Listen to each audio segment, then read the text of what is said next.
It's a given when you have a Wolverine action figure or Wolverine action figures in your collection that the Sabretooth character is always a part of your collection too. So from the Colossus build a figure wave, so we have several of the action figures to build this Colossus figure. This Sabretooth figure is number 3. So for those who are interested in knowing which figures to pick on this wave to complete the Colossus figure, so you have the whole figure lineup. But since I'm not really interested in building a Colossus action figure, I am more interested in getting a Wolverine to pair with my brown suit Wolverine action figure to put it in a diorama in my display case. Okay, so we have the Nuke action figure and Sabretooth side by side. The Nuke action figure already is a big figure actually, so let's measure Nuke first. So Nuke stands around the 7-inch mark. Now the Sabretooth action figure would stand at 7.5 inch, and with regards to body proportions, the Nuke action figure pales in comparison to bulk with regards to this Sabretooth action figure.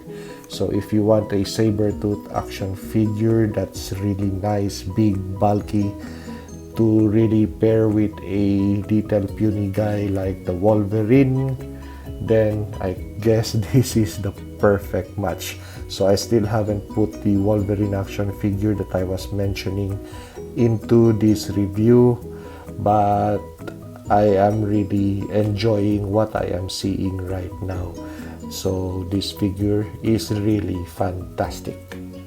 I guess my only gripe with this action figure would be with regards to the box art. Now, as you could see on the box art, it really features a Sabretooth character with really sharp and long claws. But if you could take a look at the hands of this figure, it looks like he just had a trip to the nail salon. So gone are those sharp claws. We only have nice clean paws for this cat. Sabretooth does not have really sharp claws to make damage to the Wolverine. Then at least this action figure comes with fists, so at least he could clobber Wolverine with those huge fists, as we could do right now with the Nuke action figure. So with those big clobbering paws, I guess that is a match for the claws of the Wolverine. So let's take a look at the head sculpts that come with this Sabretooth action figure. So this is the head sculpt that was attached to that figure out of packaging. So this is more human-like with that really toothy grin to him. And when you get this figure, take it out of packaging, actually the ponytails are located at the back of the tray, the main tray I mean. So the ponytails would be placed over here, and you just unsnap them from this transparent packaging material and snap it onto the back of each head sculpt. So this ponytail actually has a feature of that you could turn it around, so whichever way you point this head to, this hair will not hinder any form of articulation of this head. So you could put it at any angle and then angle that hair out of the way of your pose. So this is the other head sculpt that we have, a more angrier look.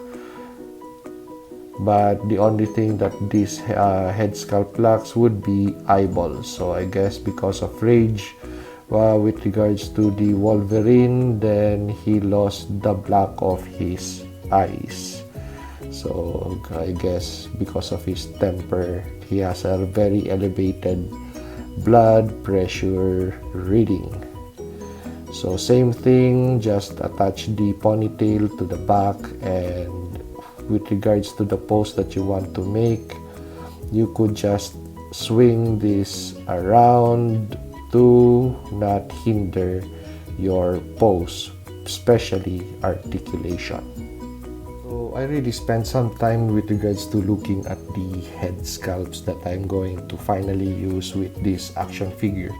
Should I go with this or should I go with that? I really don't have any complaint with regards to this head. Actually, this is more traditional Sabretooth look when he is fighting the Wolverine. But there is really something that I really like about this half smile that this Sabretooth has. So I guess this is the one that I'm going to match with that body, because I guess the Wolverine is going to be more pissed if he's going to fight Sabretooth with that really nasty smile on him. So I could already hear the Wolverine telling Sabretooth that he's going to wipe that smile or smirk out of his face. Let's discuss shortly the articulation on this figure.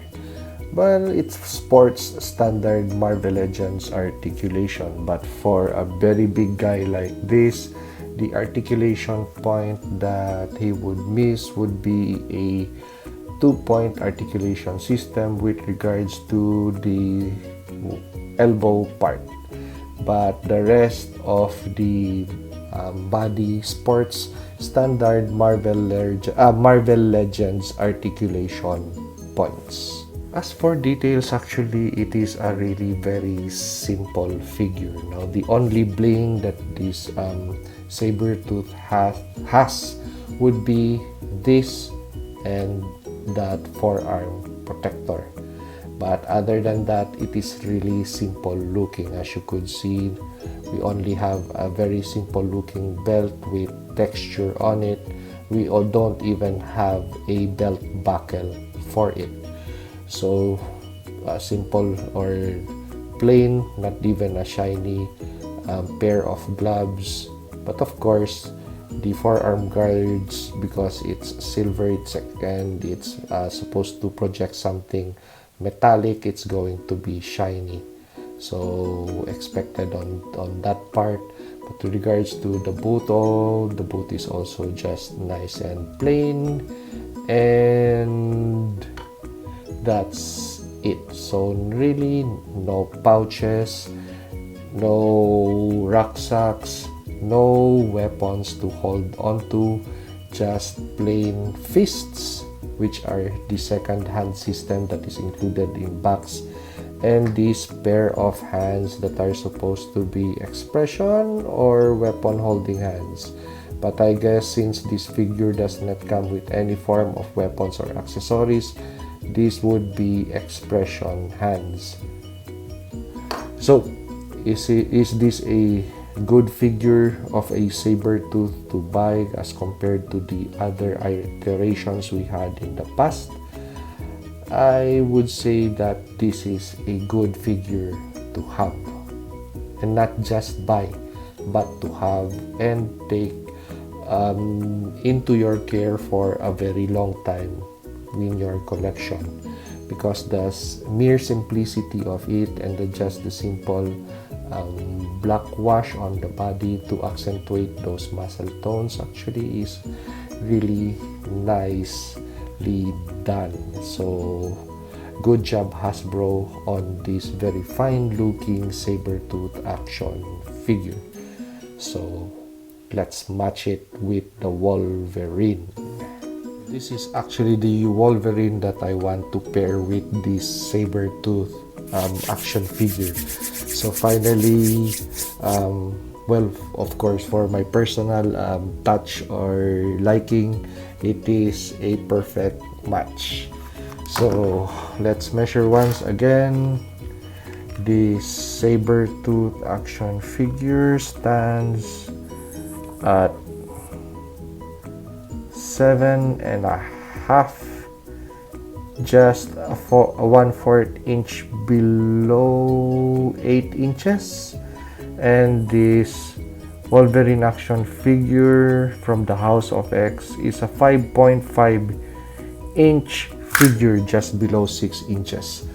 So the size disparity then are really perfect diorama piece that I could make. So I'm really excited.